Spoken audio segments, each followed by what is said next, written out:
Pounders, we are live. We found some time at noon to sneak in a draft today, so that's exactly what we are going to do on the live stream. We drafted some absolute bangers last night, overnight. Everyone knows the positive EV drafts are at night, but we will be getting one going here shortly. We'll see if anyone else is not working right now at noon.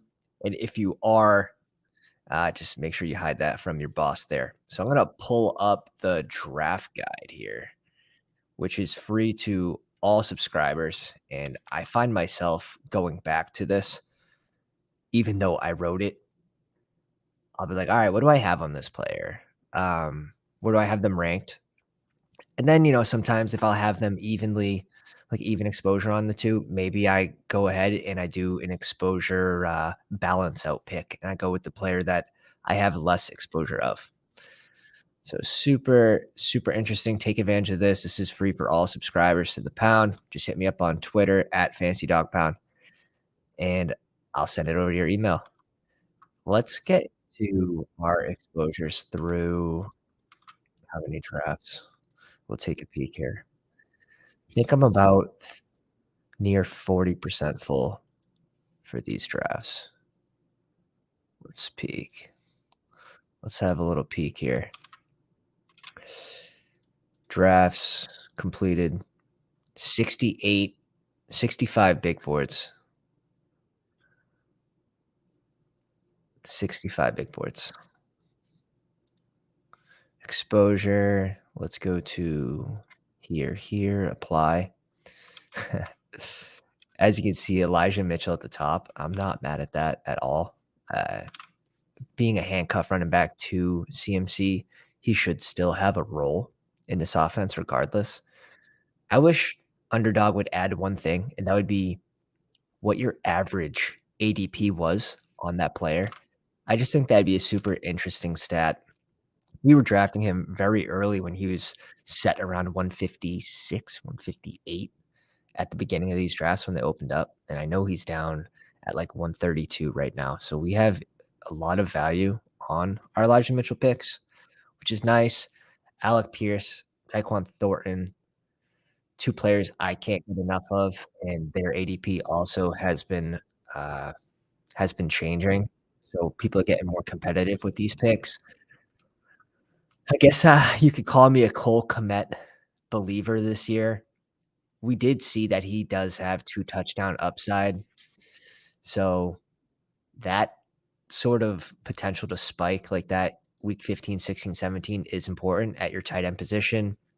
He's also going around pick, what, 115, 120, so as my first tight end off the board sometimes, I feel very confident with it being Cole Kmet.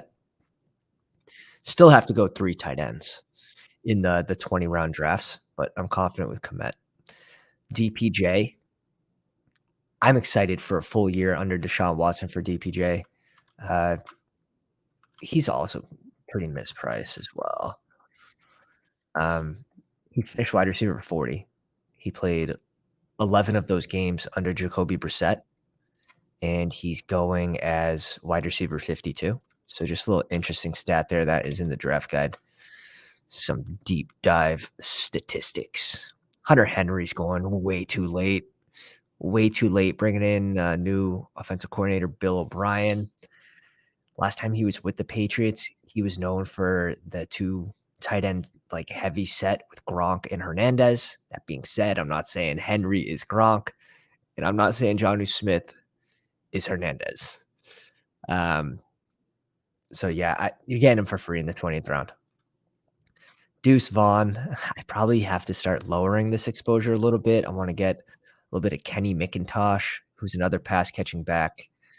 Deuce is he's fun to watch. If you haven't seen his tapes, plug him into YouTube, watch his highlights. Really small dude, but he had an extremely large carry share of the offense. So he was able to withstand the hits. Who knows if he can withstand the hits at that same rate in the NFL. I still think he finds a role on 3rd down and potentially, you know, he has the ability to be a great 3rd down role guy. We'll see about first and second down. Maybe change of pace if he's lucky. If he's lucky, it's gonna depend on landing spot for all these rookies, really. James Conner, Amon-Ra St. Brown, Jelani Woods, Amir White. Yeah, I'm really happy with my exposures. I think this is a pretty sharp group to have at the top of the exposures.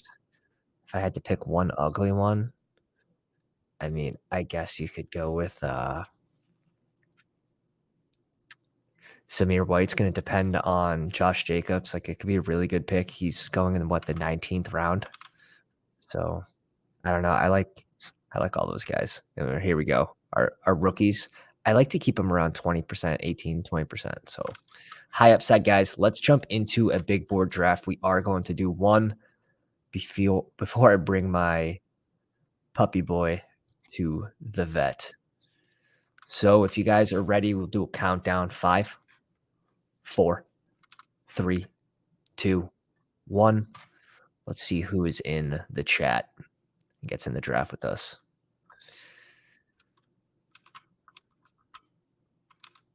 We're waiting on nobody. So let's see who's here in the live chat.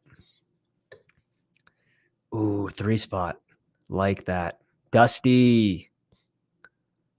HJ Wigglesworth has never missed a draft. Going, what is this, 17 for 17. Has yet to comment, I believe, in the live chat. Remains unknown in the shadows. If you're also in this draft, let me know. Let me know in the comments. This 3 spot's nice. Honestly, probably my least drafted from position. So I am excited to get one of these 3. I don't care who it is. Just been super the variance just hasn't been on our side with the top really 4 picks. That's okay. It will swing around. And what are we? 67, 68 drafts in out of how many thousand we're gonna do this off season. It's disgusting. It is disgusting. It won't be thousands, but it will be near 8,000. So yeah, we'll be doing CMC here. Probably my lowest owned player in the top 12. Let me double check on that. And that's not a good thing. Like, I want CMC. It's just not really getting the draft position. Yeah, 4%. So super unlucky there. But the variance does turn. The variance does turn. Let's see, Kelsey goes 4 spot. I just really can't bring myself to draft him at the 4 spot in these 20-round drafts. I just think that his draft capital, you're just using so much draft capital where you could be getting a wide receiver 1. Obviously, you need to start 3 of them. You're losing the advantage of drafting a positional advantage player like Kelsey at the tight end spot because these teams can make it up. 20 rounds. I've seen some really strong builds that have 4 tight ends. So these 20-round drafts, it's a different animal. Kelsey really should be going probably around 8 or 9, but after these receivers.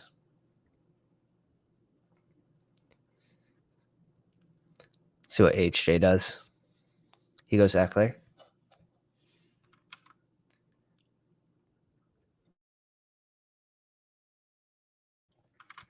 Quick mute on the sneeze. Let's see. Stephon Diggs at 8. Seen most of these Diggs teams just pairing that with Josh Allen in the second round, which is fine. And look at this. Jalen Waddle creeping up the ranks to 17.8 ahead of the 2 QBs. And it's just only going to continue for these wide receivers. Next will be Garrett Wilson ahead of Jalen Hurts, then ahead of Mahomes. So get that value now while you can, while these players are still picking these QBs in the second round, because in less than a week, these players are all going to jump. So I will get that QB value on the later half of the draft. That's why I haven't filled this 150 yet because you get players at different ADPs over a course of time. You can still find value, and you don't need to rush to do 150. Saw Jalen Hurts drop to 27 yesterday. Now, I'm not saying that's correct, but I do think their landing spot, like Mahomes, should probably be here at the 2-3 turn, maybe even, like, right here, and then Josh Allen and Hurts somewhere in the back end of the 2nd round, not in the middle. And early when this opened up, they were in the front, so we already see it changing. Saw Monroe rifle down the board from 20. Now, we own 25% or 24% of Monroe St. Brown.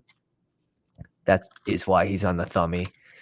I have a lot of faith in Monroe St. Brown this year and the Detroit Lions. They should have just as good, if not a better offense this year. And sort of expect Jamal Williams, if he returns, to have some touchdown regression. Now with Jameson Williams also expectedly going to be healthy to start the season, this offense should be in the red zone a lot more. And we'll see if they touch at tight end in the draft. I think it's a good landing spot for a Kincaid. So we'll see. Amon-Ra St. Brown right now is off the board at wide receiver 9. He finished wide receiver 8 last season. So the value might not be there now, but where you were getting that receiver over those QBs in the 20 round drafts, I think that's where the true value is. Ah, man. So this might be my first Patrick Mahomes shares. Let's see. I think I need a receiver here, though. I think I need a receiver. If these 4 picks go T. Higgins and DK Metcalf, I'm just not comfortable with my first receiver being Debo.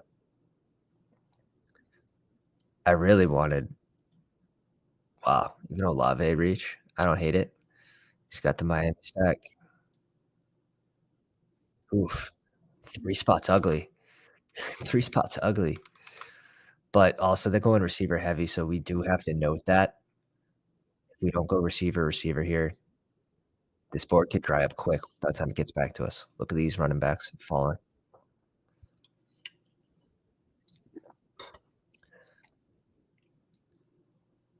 NU Collector. Name sounds familiar. Yeah, so DK and Metcalf went off the board. T. Higgins definitely was gonna be gone, and potentially Metcalf and Samuel could be reaching down. 9 picks for DeAndre Hopkins. If Mahomes is still there, you could argue a Mahomes pick at 27. I think it's a good spot to get him if he does fall. Yeah, we'll go Mahomes.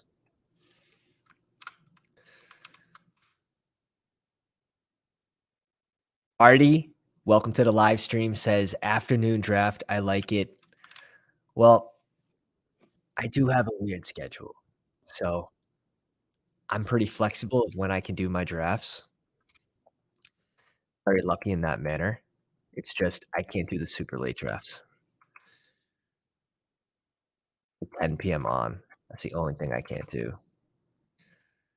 So we'll try to mix it up for the people, try to get a different crowd. I think we're going live again today at 5 PM for another draft, so look out for that. And now we see the run at running back. Nick Chubb at 28, Travis Etienne, Mark Andrews, Derrick Henry, Madre Stevenson. I'm liking this value at so this is really where his ADP should be. So to actually get him there is nice. That a boy. That's awesome. That is awesome. That must be really nice. Oh, I guess it could depend with kids. Depends if they're at school, if you can just drop them off or not, and then be home and focus, or you have to take care of the kids. We got a baby on the way, March 31st, 30 days or any day, who knows? So I always have that coffee ready in the fridge just in case.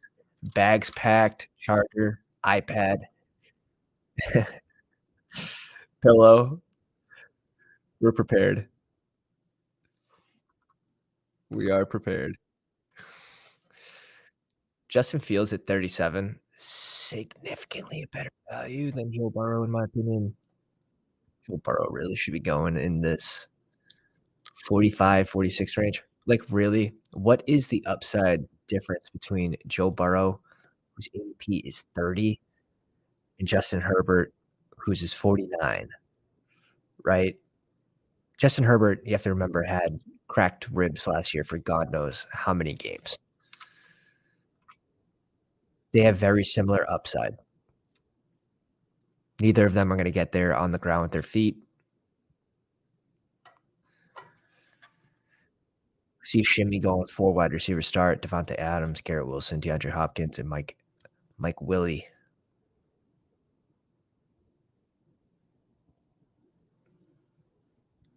Michael Pittman at 41. I've been cooling off a little bit on Michael Pittman. I just found myself drafting him every single time, so did cool off there real fast. It's at 17% now. I'm comfortable with Michael Pittman at 17%.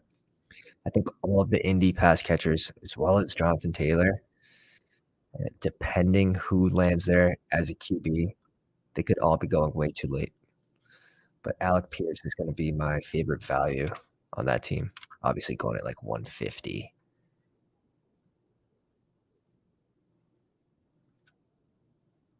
Even later. Where is he? 153.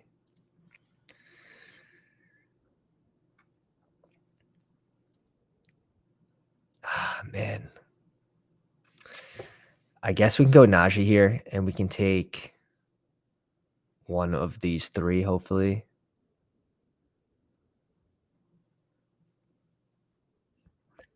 I'm not gonna like this build. I'm not gonna like this build, but we're gonna do it anyways. We have to pick probably 4 receivers in a row. The problem going running back here is it really puts us in a chokehold that if a value does fall to us at running back, it's going to be extremely difficult to be able to take it because we did go Patty Mahomes, but he fell 9 picks, so what are you gonna do?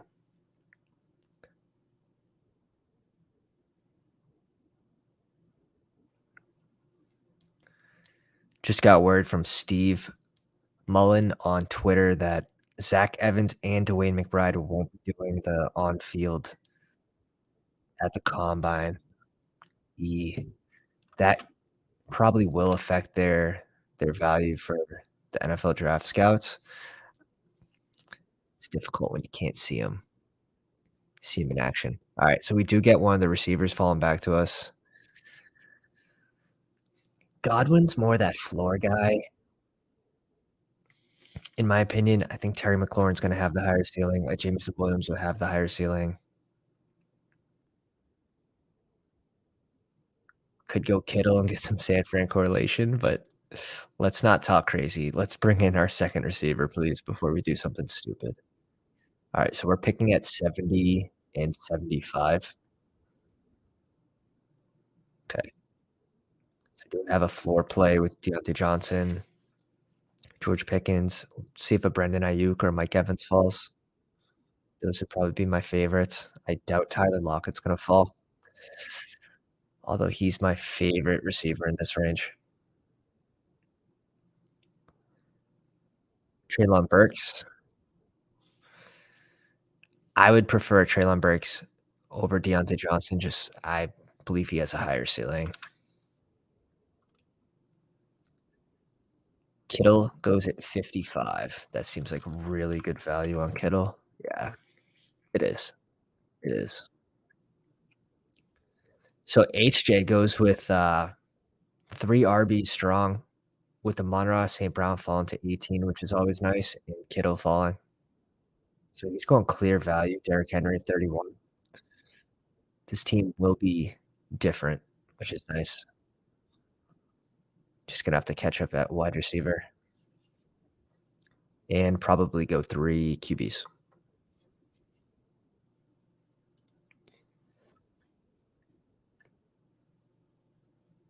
Keenan Allen, Tyler Lockett at the 5-6 turn. Lockett should be going before Godwin, before Keenan Allen, before Jameson Williams, arguably before JSN until we have more information. Like 100%. Until you have more information, you are drafting Tyler Lockett over JSN. You could argue Tyler Lockett over Terry McLaurin, over Drake London, over Mike Williams, over Michael Pittman.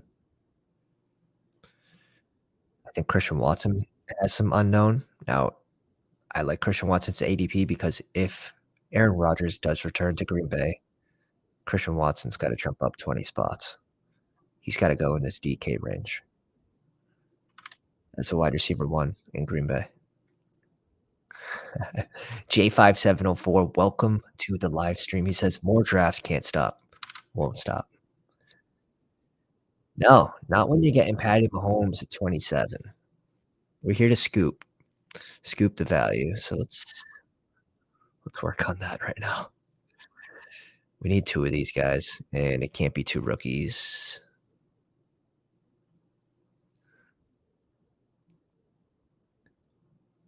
Gabe Davis, I think he's replaceable. I think they replace him this year.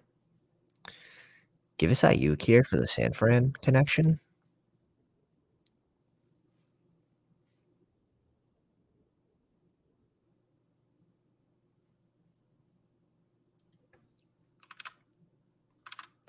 Let's see what he does. He makes us sweat.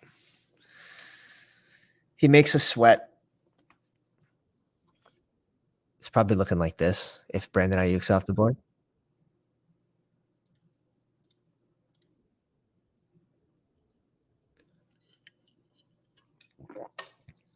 And then just kind of hope one of the rookies is there. We could also go with Jahan Dotson and get some Washington correlation at our second QB. Sam Howell.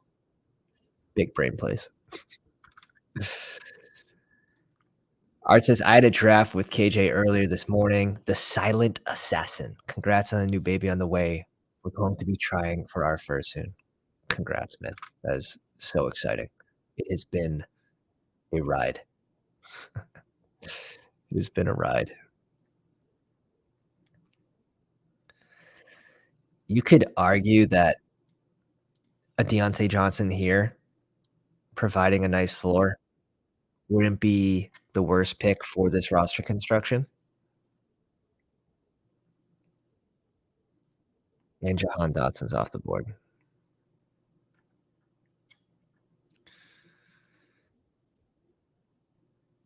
We expect the touchdowns to go up, right, from 0. Let's get Deontay Johnson in here. He's going to be a floor pick, so all our other receivers, we're going to be shooting for upside. He's a target hog. Absolute target hog.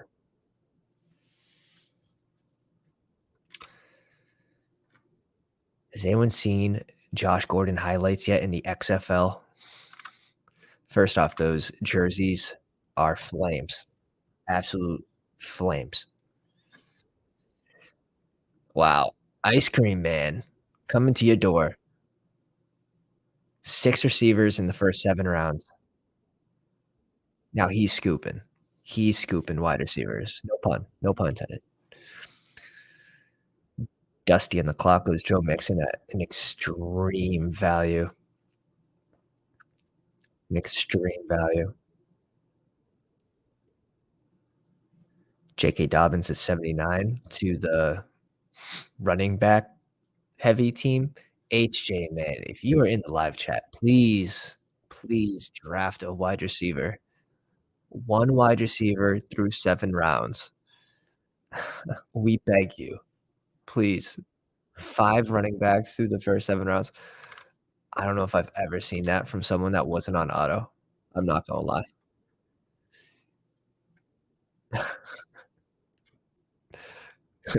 Please, please draft a wide receiver. Now this is where this range is ugly, right?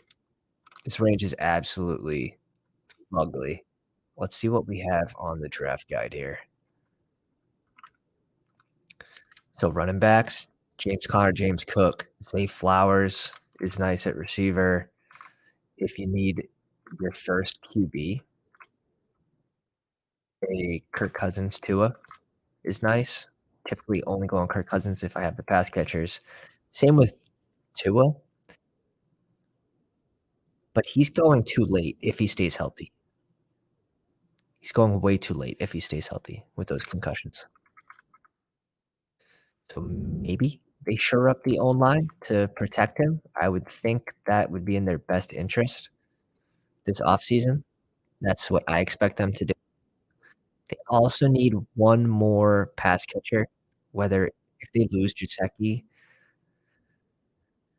one more piece, whether it is like a Gibbs in the backfield catching passes out of the backfield, or if they bring in, a wide receiver, tight end. We see Cook at 88.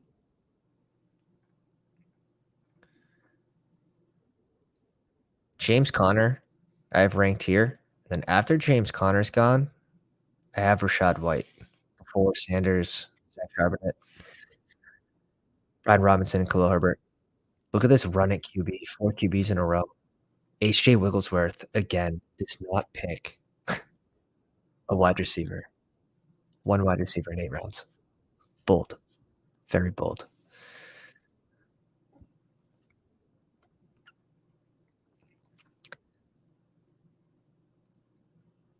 I'm not ever going Evan Ingram here if I don't have at least Trevor Lawrence. It's just early for Evan Ingram. Yeah, he can have those spike weeks, but how much of his production, like what percent of his production came from that one game? Because he went from like tight end 16 to tight end 4 in 1 week from that one game. So, and that team is now adding Calvin Ridley. So you have to think his target share is going to go down if he stays in Jacksonville. And if he doesn't stay in Jacksonville, he really hasn't proven to have that much production elsewhere. So I'm sort of fading Ingram at this ADP.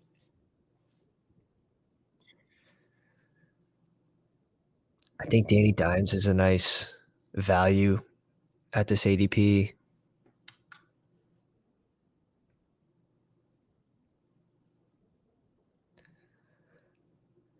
Does Brandon Cooks have anything left in the tank? Let's bring in some young blood to this squad. Let's bring in some young blood.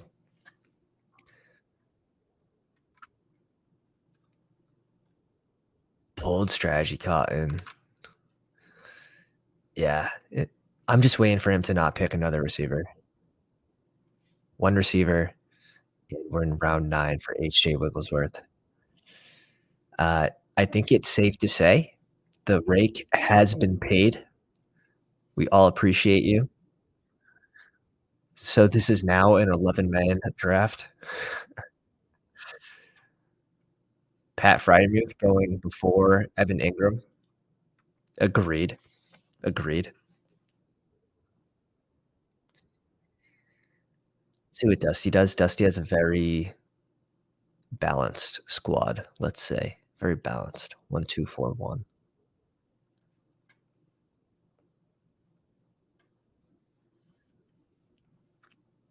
Brings it all the way down to triple zeros and goes Brandon Cooks. Evan Ingram goes to the team with 1 wide receiver. He didn't want DPJ there. It was just gonna be the play was too clean to take. I don't know, maybe H.A. Wigglesworth's brain is just so massive that he can find 6 values or 7 values in a row at receiver that are all gonna be wide receiver 2s. Don't doubt the man. Huge brain. Huge brain. Smarter than everyone here. I just one receiver, it's round 10. God damn, dude. God damn. To be drafting this much too, he's in every single draft, and you gotta think he's in the room. I've never done a draft without him on the live stream. HJ, just listen to the advice, my friend.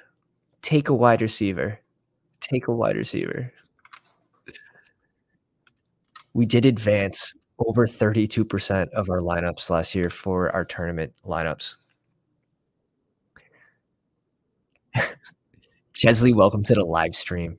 He says Wigglesworth with the Galantic brain. 100%. He's actually the guy on the thumbnail. That's him. That's him. All right, we're coming up on HJ Wigglesworth. Here we go. Is he going to select his second receiver of the draft? I think Underdog has to like force him at some point. It's getting real close. What's the minimum amount of receivers you can take? Does anyone know? Because I think we're about to see it. Oh, please be a wide receiver. Please. Please. 1-5-1-2 build. Thank you. Thank you. That's all you had to do, but like 3 more times up here. That's a good pick. It's just too late. This is what we're looking at. We can't go QB. We're super strong at running back. I'm fine with riding with these 3 running backs until maybe the last 2, 3 rounds. Same thing with QB. We'll pick someone at the very end. We are gonna have to go a 3 tight end build here.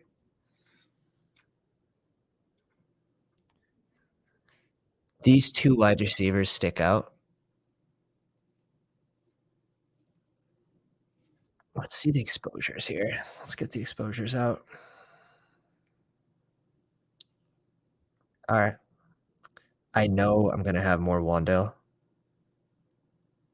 Palmer. Man, I only have 3% Palmer, and I've been hyping him up too. Like, if Keenan Allen doesn't return, here we go, I'm gonna hype him up again. He has shown he has the capability to have spike weeks, and that is what you want, especially with Mike Williams. You can just put him on the board for missing, what, 2 games, and that's being generous. So Palmer will be arguably the number 1 receiver there for at least 2 games, being generous again. He's shown the capability to have those spike weeks, and that's all you want in this round, right? You want people that can spike into your lineups. You don't want really Zay Jones. Zay Jones going too early. Like, this would be his ADP if they didn't add Calvin Ridley. That's how I feel about his ADP. This is if they didn't add Calvin Ridley, 116.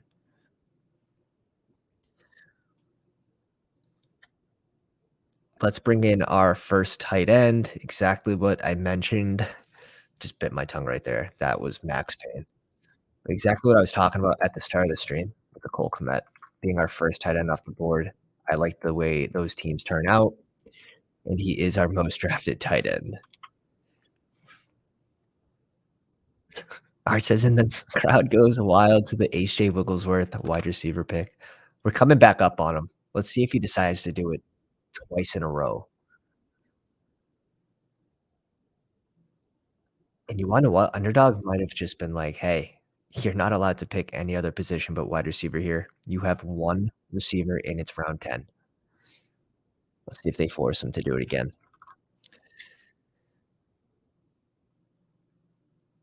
Oh, shit. This is a really good point. Artie says, "I feel like Wigglesworth running back room makes your running back room even stronger in this group." It's 100% correct. Because he did scoop a lot of value here at running back, other teams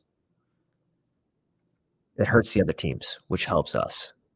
So it's like one of those. Now, Michael Thomas is the perfect player for a build like this, but it's not gonna save it. Even if Michael Thomas comes back and he's a wide receiver 2.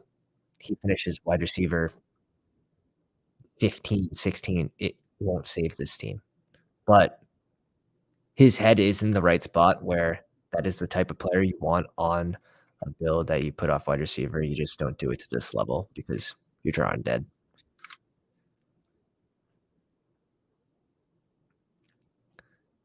It was, Battle Royale on Underdog. It's the daily.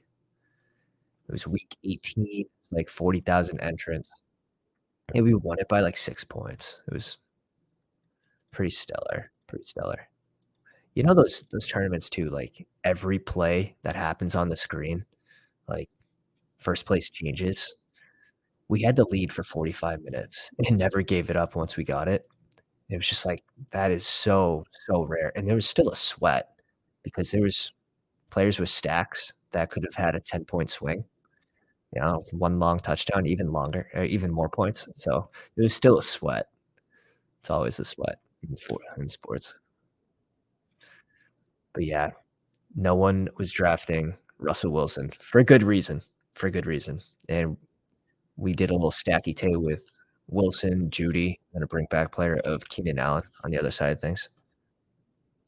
Yeah, it was a funny feeling, like, I had the wife down here in the live stream, like, you had to pop on live, right?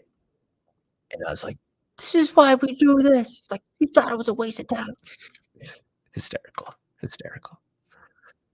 And then, like, she want me to buy things with it, like, "Oh, take it out, like, buy things with it." I'm like, "No, I'm investing it." I will eventually take a chunk out. Just gotta see what the tourney's looking like. We are gonna max this one out. We're on pace. We're on the exact pace of the fill of the tournament. We've done 68 drafts. 68 divided by 150 is 45% full, and this tournament is 41% full, so we're a little ahead, but it's not a big deal. I'm liking Alec Pierce in this range. I like Sky Moore in this range. I wouldn't mind bringing in our second tight end here as well, and hoping that one of those receivers fall to us. We are gonna go Okonkwo as our second tight end here. Yes, over Greg Dulcich. I know I might get some hate for that in the chat. But yeah, besides the tournaments, we also like, we posted a 41% cash ROI in the sit and goes, just 10, 12 man, 14 man, uh, groups, and we didn't have any cash that was, like, an outlier, like, we didn't do, like, a $100 or 250 that would really spike that ROI. It was just consistent winning, which was nice. Shows that the system works, and cash is gonna be a little different than tournament, and what's important about the big board is you have to remember, and cash too, you have to remember that Underdog doesn't differentiate the 2. So all those drafts that are happening right now between the cash games, between the tournament style drafts, the ADPs are being averaged. So some of these players, they're here because this is a good value for them for the sit and goes, just the 10 and 12 man uh, groups. So like Hunter Renfro, this is a guy that doesn't have an extremely high ceiling with Devontae Adams there now, but he does have a decent floor. So both of our receivers go in Sky Moore and Alec Pierce. That really didn't work out, huh? Let's do now. We'll grab our 3rd tight end. 14 picks after ADP. I was looking at Curtis Samuel there as a receiver, but I think we can get some other values on the way back around. So we might be done at tight end there. But yeah, you wanna sort of differentiate who are the tournament plays versus who are the cash game plays. And then what does my specific roster construction need? Does it need someone with a floor? Like I think this team did because going Mahomes and 2 relatively early running backs. But typically, I don't like Deontay Johnson because he's gonna be that cash game guy in my mind. I also think Pickens has a bigger role in the offense. Odell Beckham. It makes sense, right? It makes sense for H.J. Wigglesworth's squad. He drafted 1 receiver through 10 rounds. It makes it's most likely not going to work, but I respect the big brain strategy. You could be doing this, right? But all you needed was another you need this to be a receiver. You already have Kittle. You need this to be a receiver, and you probably couldn't afford to go Dak here, to be honest. These 2 picks had to be a receiver. That's being generous, like, obviously, some of these should be, but these 2 absolutely could not be QB and tight end for this to work. You don't have any of the pass catchers in Dallas. How do you get a spike week 17 from Dak so big that it puts you in the winner's circle, puts you in first place without him bringing along his receivers? Because there's gonna be a team that has Dak with his receivers, and if Dak puts you in the winner's circle, that guy's gonna have the edge on you, so, Dak's not gonna get there with his legs. That's what I'm trying to say. So we wanna correlate those running backs or the quarterbacks that are just pocket passers. We went 3 tight ends in a row. I like that. I like that. Just a pretty alright. Reach up and get your guys. I like that. Shaheed off the board at 157 is gonna be someone we were gonna target on the way back around.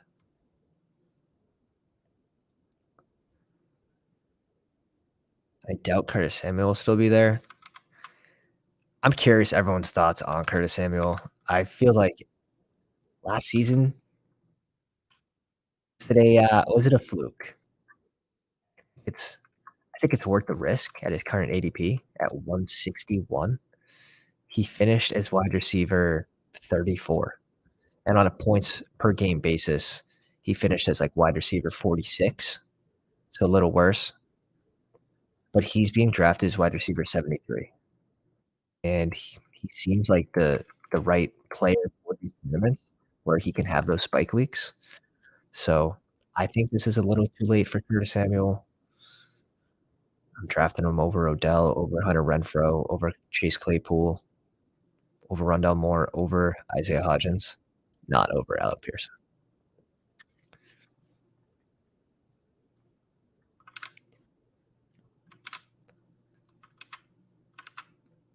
So, if you guys are new to the live stream, drop a like, helps the channel a ton. Hit the subscribe button if you enjoy best ball content and you wanna join some of these drafts with us. We're going live almost every single day, live 8 of the last 9 days. So, hit the bell for notifications to be able to jump in the live stream with us and get in some of these drafts. Is Curtis Samuel really gonna fall this far? It's just been an absolute run at everything but receiver.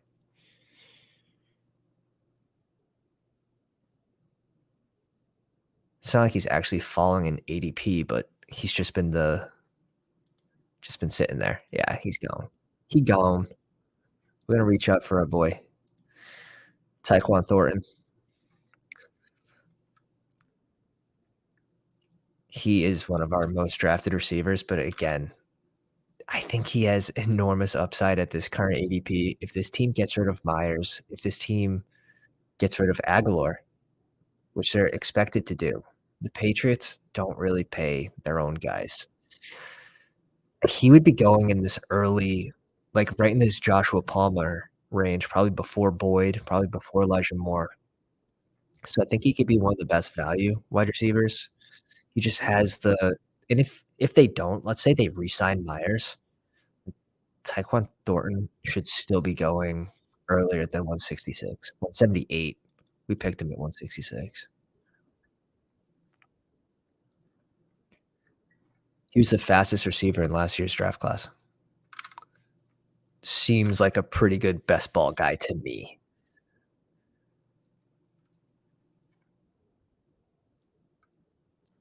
Again, this is an ugly range. So we're probably gonna go running back. We can bring in our first rookie running back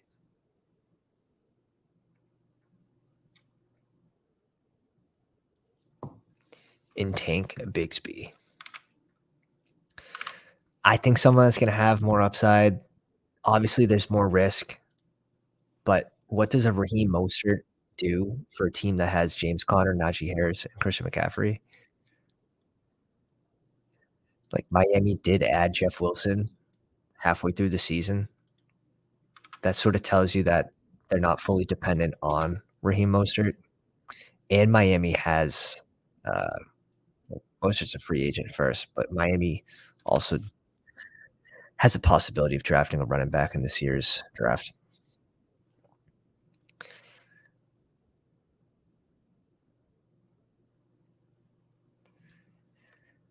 Yeah, yeah, it's H.J. Wigglesworth, like, all the cards could fall perfectly to his plan, and he's still drawing dead because of him not just picking, you know, 2 more receivers in the first 9 rounds. You need 3 receivers in the first 9 rounds, like, that's crazy. That being said, like, Michael Thomas, you're hoping for him to become a wide receiver 1, I get that. Odell Beckham, you're hoping for him to be, like, a wide receiver 3 at this point. That's if you're lucky. Michael Gallup, another year off the injury, like, they get rid of Schultz, maybe you can convince yourself that he's falls into the wide receiver 2, 3 range, but it's still it's painful. It's painful. I like the Nico Collins pick, though. Yeah, like, you have to imagine the best case scenarios for every single one of those players where you'll be lucky if you just hit on one of these, and that's where if he had 2 more receivers here and he had a base where he could take that risk, when you do 150 drafts and you do this sort of build 10 times, you'd at least give yourself a chance 3 of those times if you had a better base versus 0 of the time, in my opinion. Team's drawn dead.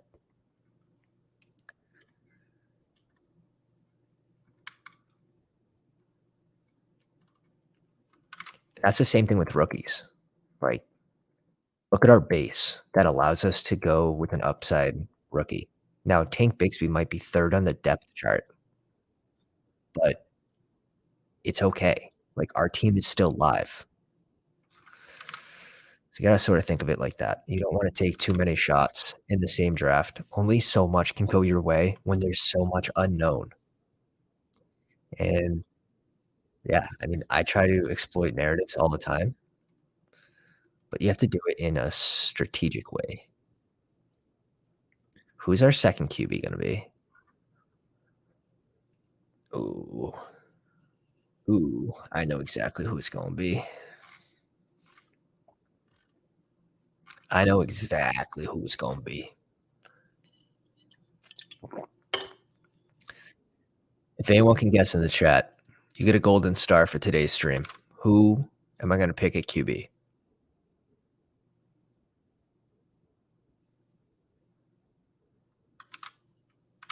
Let's see the guesses.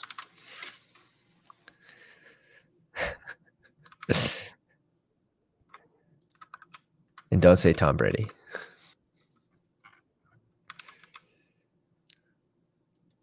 Let's see what HJ does here.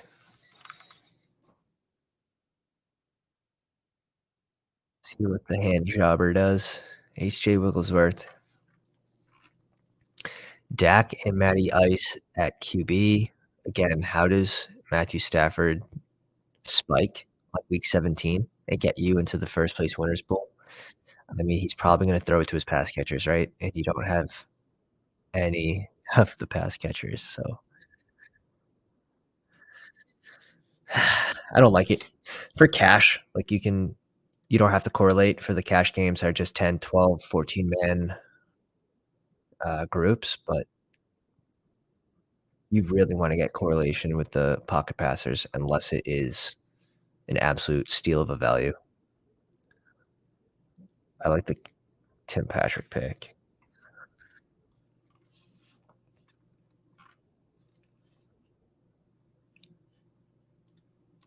I'm typically going tight end in this range. Like, I'm so used to just picking like a Juwan Johnson or not interested in McCole Hardman or Allen Robinson. We'll let Allen Robinson fall to H.J. Wigglesworth because he's expecting the best from every single player. Every single every single player that's had a bad year last year and was good 3 years ago. Like, you have to think that's where he's going, right? With the Matthew Stafford pick and then going like a late Jeff Van Jefferson.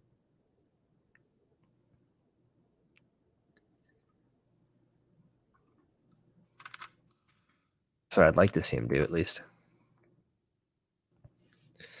Art, nope, not Will Levis.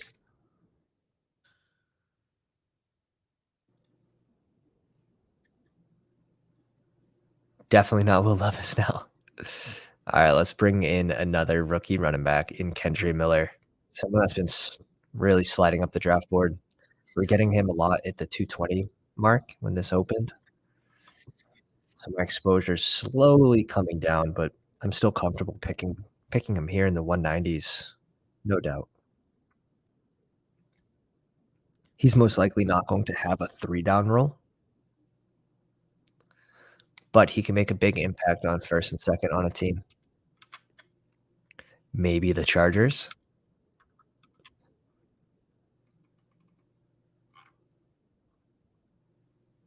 Kenny McIntosh, after watching this kid's tape, I was just like, "What team would this kid fit on?" And what really came to mind was the Cleveland Browns. Cleveland Browns release Kareem Hunt. I think it's a pretty strong landing spot for him.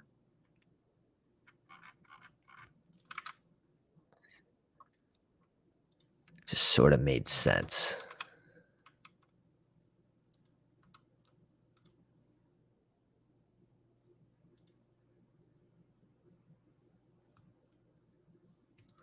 Let's see.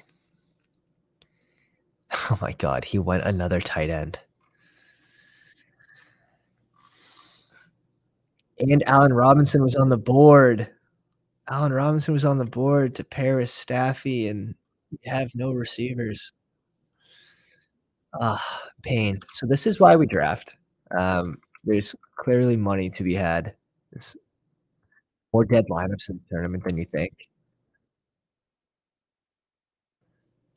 Let's go over the teams. I like to start with the QBs on the team, look at the tight ends because that's where you'll see some of the most mistakes.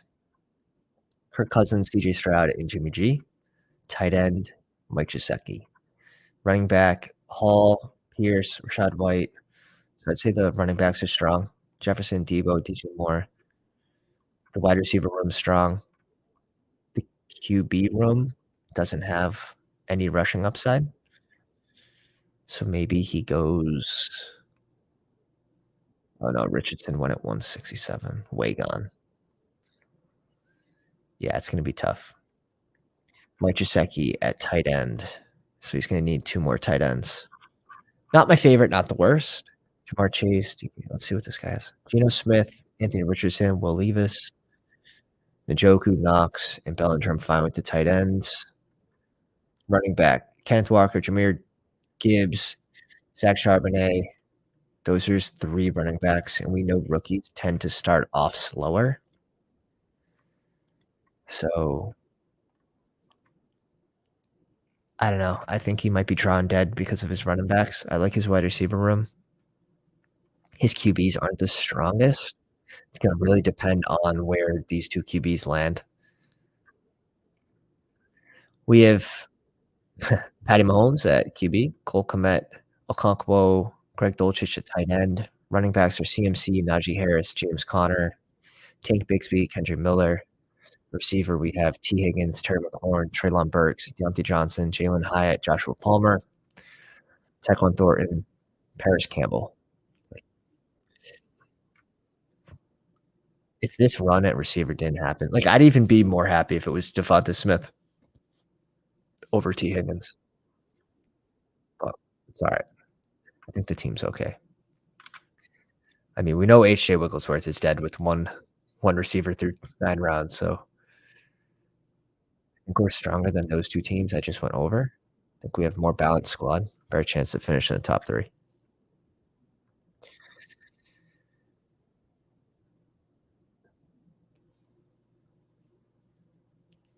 Dusty, what do we got? Bringing it down to triple zeros. Richie James is gonna be that floor guy.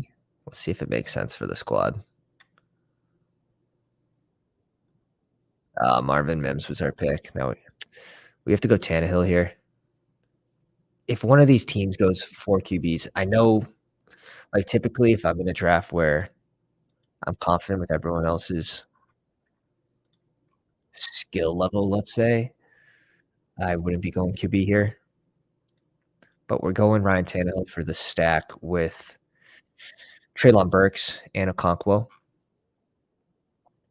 I think they give Tannehill one more shot at it this year. He also has a rushing upside, sneaky rushing upside, 2 years in a row. Obviously not last year, he got hurt, but the 2 years in a row before that, he ran for 7 rushing touchdowns, almost the exact same yardage on almost the exact same attempts. It's like 270 yards, 7 rushing touchdowns.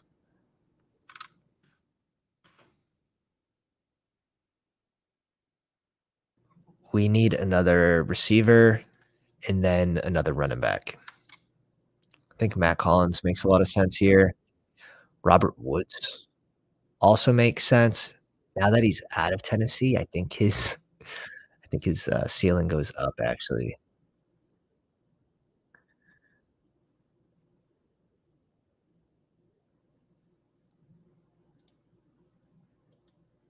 Let's go running back. Let's go running back. I don't wanna go 3 rookies to end the draft, and I don't think there's gonna be a lot left here.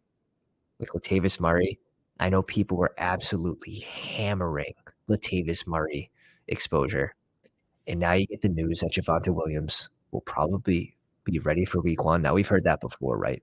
I don't really I don't give that news too much credit, but in these tournaments where you want your upside for week 15, 16, 17, Latavius Murray might get you to like, he might get this lineup in the top 3, but week 15, 16, 17, like, we can kinda infer that Javonte Williams will be back.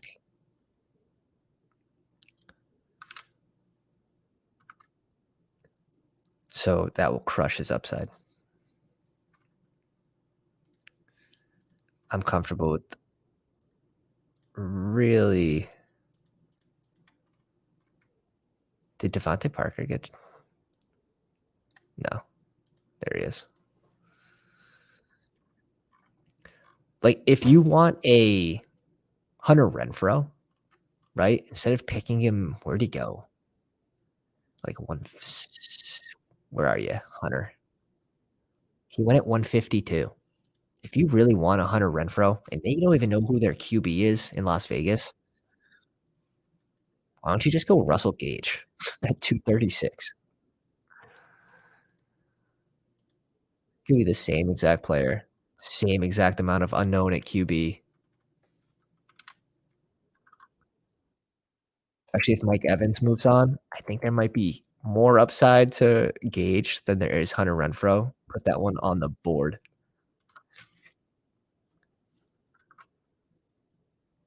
8 picks away. I definitely needed the 6th running back here and just someone that should get carries, even if it's a change of pace back. We already have 2 rookies. We have our 3 vets, Mahomes and Ryan Tannehill at QB, 3 tight ends, Higgins, McLaurin, Treylon Burks, Deontay Johnson, Jalen Hyatt, Joshua Palmer, Tyquan Thornton. Yeah, I need another wide receiver.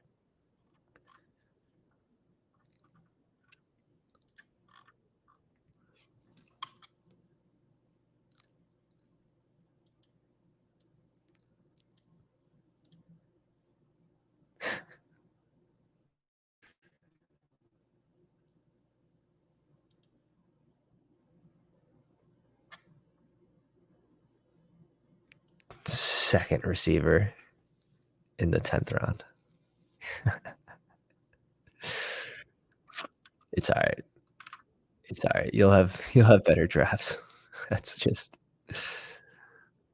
when he doesn't go a receiver to end the draft. I can't. I can't. I can't. There's no hope. There's no hope.